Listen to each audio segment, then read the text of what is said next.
함께 찬송하시겠습니다. 338장, 구찬송 364장입니다. 338장, 구찬송 364장입니다.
사도신경을 통하여 하나님의 표리의 신앙을 고백하시겠습니다. 전능하사 천지를 만드신 하나님 아버지를 내가 믿사오며 그의 아들 우리 주 예수 그리스도를 믿사오니 이는 성령으로 잉태하사 동정녀 마리아에게 나시고 본디오 빌라도에게 고난을 받으사 십자가에 못 박혀 죽으시고 장사한 지 사흘 만에 죽은 자 가운데서 다시 살아나시며 하늘에 오르사 전능하신 하나님 우편에 앉아 계시다가 저로서 산자와 죽은 자를 심판하러 오시리라. 성령을 믿사오며 거룩한 공회와 성도가 서로 교통한 것과 죄를 사하여 주신 것과 몸이 다시 산 것과 영원히 산 것을 믿사옵나이다. 아멘. 사도행전 8장의 말씀을 보시겠습니다. 8장 1절입니다.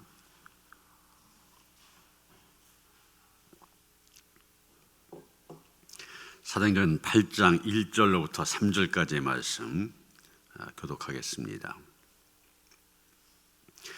사울은 그가 죽임을 마땅히 여기더라. 그 나라의 예루살렘에 있는 교회에 큰 박해가 있어 사도 외에는 다 유대와 사마리아 모든 땅으로 흩어지니라. 다 같이 사울이 교회를 잔멸할새 각 집에 들어가 남녀를 끌어다가 옥에 넘기니라. 아멘. 우리는 사도행전 7장에서 스데반의 긴 설교를 보았고 마지막 부분에서 이제 스데반 결국 신성 모독죄다, 하나님을 모독했다, 그런 제목으로 돌에 맞아 죽는 그런 모습을 보았습니다. 스데반 죽었습니다. 그런데 그 스데반이라는 이름의 뜻이 영원히 빛난 면류관인데 이름대로 되었습니다. 죽었지만 영원히 빛나는 면류관. 지금도 우리가 스데반 최초의 순교자로 기억하게 되지 않습니까? 오늘 본문은 그 스데반의 순교 이후에 일어났던 일들을 기록하고 있는데, 오늘 말씀 가운데서 사건 중심으로 오늘 말씀을 보는 것이 아니라 사람 중심으로 보려고 합니다. 여기 보면 세 부류의 사람이 등장한 것을 보게 됩니다. 첫째, 어떤 사람들이 있습니까? 사울과 같은 사람들, 박해하는 사람들입니다. 스데반이 순교를 당한 다음에 초대교회 공동체 안에 커다란 박해가 일어납니다. 1절 하반절이면 큰 박해가 있어 그랬지 않습니까? 큰 박해. 이 큰이란 말 헬라 메가스라고 하는 것을 번역하였는데, 메가스 그러면 이런 여러 가지 익숙한 단어도 있지 않습니까? 100만 배다. 이럴 때 100만 배를 의미하는 영어가 메가라는 말입니다. 그 말이 이 헬라 메가스, 큰이라고 번역된 이 말에서 나왔습니다. 단순히 크다고 하지만 100만 배, 엄청 크다는 얘기입니다. 우리 생활 속에서 자주 쓰는 용어가 있는데 메가톤급 이런 말 있지 않습니까? 엄청 클 때 메가톤급 그래요. 영화관 가운데도 메가박스라고 있습니다. 대형 영화관 중에서 조그만 게 아니라 굉장히 큰 영화관이라는 의미에서 메가박스 이렇게 이름을 붙였습니다. 이런 메가톤급의 박해가 초대교회를 당친 겁니다. 상상을 초월하는 그런 박해라는 얘기죠. 그냥 큰 박해 그러니까 우리가 그냥 감히 그냥 쉽게 생각하는데, 사실은 상상을 초월하는 메가톤급의 박해라는 얘기입니다. 그런데 그 박해의 중심에는 이 스데반이 순교할 때 그 자리에 증인으로 서 있었던 사울이 있습니다. 3절 말씀 보면 사울이 어떻게 교회를 박해했는지를 말해주고 있습니다. 사울이 교회를 잔멸할 새 각 집에 들어가 남녀를 끌어다가 옥에 넘기니라. 여기 사울이 교회를 잔멸했다 그랬어요. 이 잔멸하다 헬라어로 리마이 노마이 이런 말을 번역한 것인데, 정확한 뜻은 그런 겁니다. 지금 멧돼지가 포도원을 짓밟아서 온통 쑥대밭으로 만듭니다. 그런 상태를 가리켜서 잔멸한다 이런 말 쓴 거예요. 남녀노소를 불문하고 잔인한 방법으로 믿는 사람들의 씨를 말리려는 그런 모습을 잔멸하다 이 말로 표현하고 있는 것입니다. 여기서 우리가 생각해야 되는 것은 이 사울이 왜 그렇게 잔인한 방법으로 교인들을 박해했을까? 그 이유가 무엇일까 하는 겁니다. 그런데 사울을 보면 그 나름대로는 명분이 분명합니다. 나는 하나님을 위해서 한다. 하나님을 위해서 한다. 사울 이단 사이비교주가 아닙니다. 이만희 같은 사람이 아니에요. 누구보다도 구약의 율법을 준수하고 하나님을 잘 믿으려고 애썼던 사람입니다. 그 시대에 바리새인들이 그랬잖아요. 나름대로는 다 기도도 정한 대로 잘하고 11조도 철저히 드리고 또 금식까지 하고. 사울도 그랬던 사람이에요. 나름대로는 하나님 잘 믿으려고 했던 사람입니다. 그런데 결과적으로 어떻게 됐습니까? 하나님의 교회를 박해하고 힘들게 만들고 오히려 적그리스도와 같은 역할을 하는 것을 보게 됩니다. 여러분, 그 이유가 무엇입니까? 하나님을 열심히 믿었어요. 그런데 하나님을 잘 알지 못했습니다. 잘 알지 못한 정도가 아니라 잘못 알았어요. 이유는 그겁니다. 믿음이 잘못되었기 때문입니다. 여러분, 우리 한국의 교회가 코로나19로 인하여서 이 예배를 교회에서의 예배를 멈추게 된 계획 가운데 하나가 성남에 있는 은혜강 교회에서 예배에 참석했던 사람들 이 대량의 확진자가 났기 때문이 아닙니까? 근데 그 사람들 어떻게 했어요?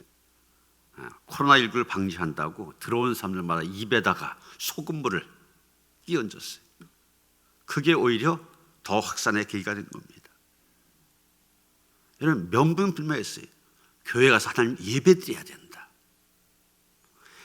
명분분명했었고 그것은 맞았었지만은 이 잘못된 믿음을 갖고 있었던 겁니다. 소금물을 끼얹어야만 이것을 막을 수 있다. 잘못된 생각이 오히려 하나님께 예배드리는 일을 막게 되었고 더 많은 교회들 예배드리지 못하게 하는 그런 일이 되고 말았지 않습니까? 얼마 전에는 서울의 한 교회가 교인들을 훈련시킨다. 그래서 인분을 먹게 하고 공동묘지에 가서 기도하게 하고 흔히 말하는 엽기적인 일을 했습니다. 명분 얼마나 좋아요. 교인들 훈련시킨다. 제대로 된 하나님의 사람들로 만든다. 그리스도의 제자로 만든다. 그런데 잘못된 믿음이 오히려 세상 속에서 교회 비웃음거리가 되는 그런 결과를 가져왔습니다. 사울 같은 사람들입니다. 여러분, 우리 안에도 이런 사울과 같은 편견과 무지, 자기 욕망을 쫓는 이기적인 모습 없는가 돌아볼 수 있어야만 됩니다. 우리도 하나님의 이름으로 한다고 하면서도 사실은 하나님의 이름을 욕되게 하는 그런 일이 없는가 주의해야만 됩니다. 그러기 위해서 우리에게 필요한 것이 하나님의 뜻이 무엇인가를 바르게 분별하는 지혜입니다. 내가 지금 얘기하는 것, 생각하는 것, 내 주장이고 내 생각이 아닌가. 하나님의 뜻이 아니라 말로는 하나님의 뜻이라고 하지만 우리는 겉으로 볼 때는 믿음이 좋은 것처럼 보였던 사울, 그런 사울이 되지 않도록 주의해야 되는 겁니다. 두 번째, 경건한 사람이 나옵니다. 2절에 보면 경건한 사람들이 스데반을 장사하고 크게 울었더라 이렇게 말하고 있습니다. 여기 경건한 사람들은 어떤 사람들이냐? 스데반과 뜻을 같이 하던 믿음의 사람들이다 이렇게 볼 수 있을 것입니다. 아마 이 사람들 사도들이나 혹은 스데반에게 은혜를 입은 사람들이 아닌가 이렇게 추측을 하고 있습니다. 여러분, 이 사람들이 스데반의 죽음 앞 스데반을 장사 지내고 울었다고 그랬는데 이게 쉬운 일이 아닙니다. 그 당시 관습에 의하면 법을 어긴 죄인이 그에 대한 벌을 받아서 죽었다. 그런 사람에 대해서는 고글 해서는 안 됩니다. 고글 하지 못하도록 되어 있어요. 아니, 당연히 죽을 죄를 지어서 죽었는데 그 사람을 위해서 울어줄 필요가 뭐가 있냐, 이런 식의 생각이었던 것이죠. 그런데 이 사람들은 울었다고 그랬어요. 신성 모독죄로 돌에 맞아 죽은 스데반을 위해서 장사를 지내고 크게 울었다고 하였습니다. 이 울었다는 표현, 가슴을 치면서 애통해하는 모습입니다. 이들은 그 당시에 관습을 무시한 채 가슴을 치며 대성통곡을 하였습니다. 이것은 자기들이 그런 일 때문에, 곡을 한 일 때문에 어떤 불이익을 받아도 어떤 어려운 일을 만나도 감수하겠다, 이런 의지의 표현인 것입니다. 은혜를 아는 사람들입니다. 자기들이 스데반으로부터, 사도들로부터 받은 바 은혜가 크다 보니 내가 그까지 불이익을 당한다 할지라도, 내게 좀 어려움이 있다 할지라도 감수하겠다. 이것이 우리의 믿음의 자세가 되어야 되지 않습니까? 은혜 받은 사람들입니다. 하나님의 은혜로 이 자리에 있는 사람들입니다.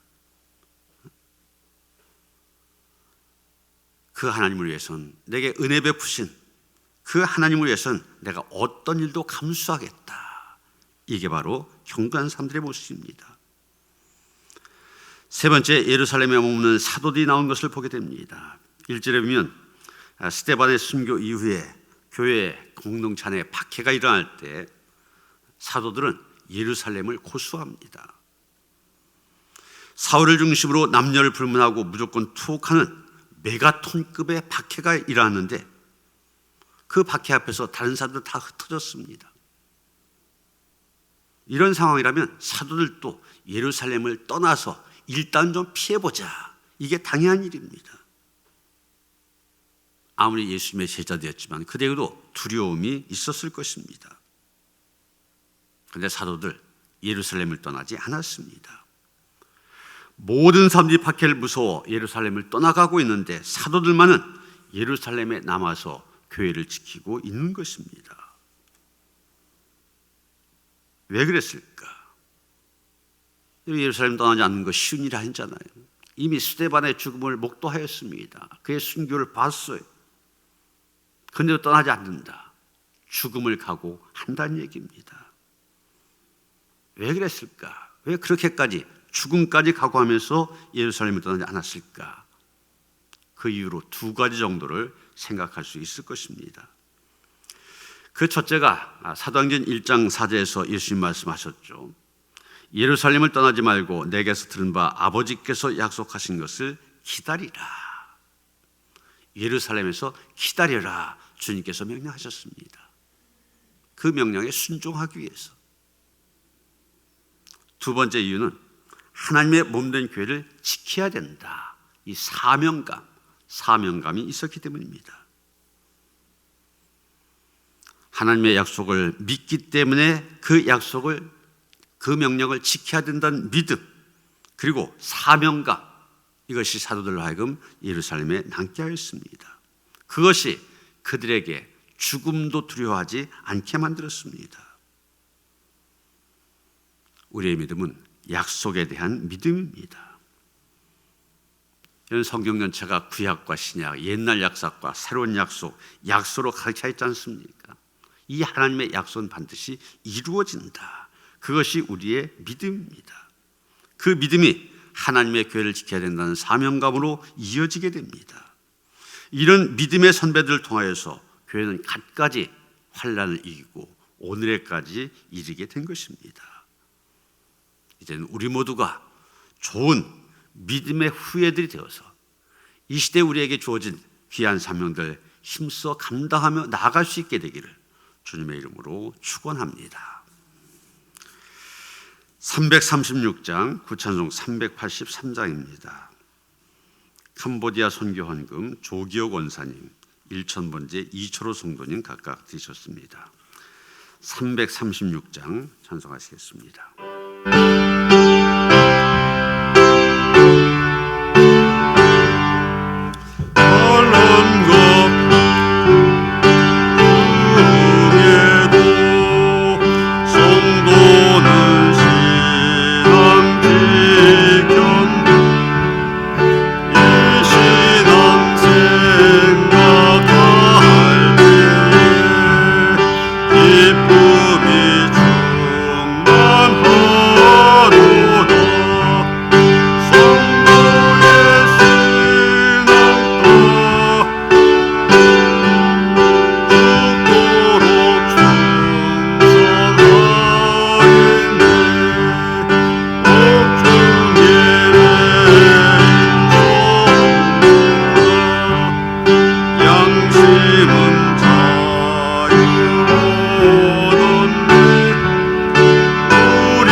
기도하시겠습니다.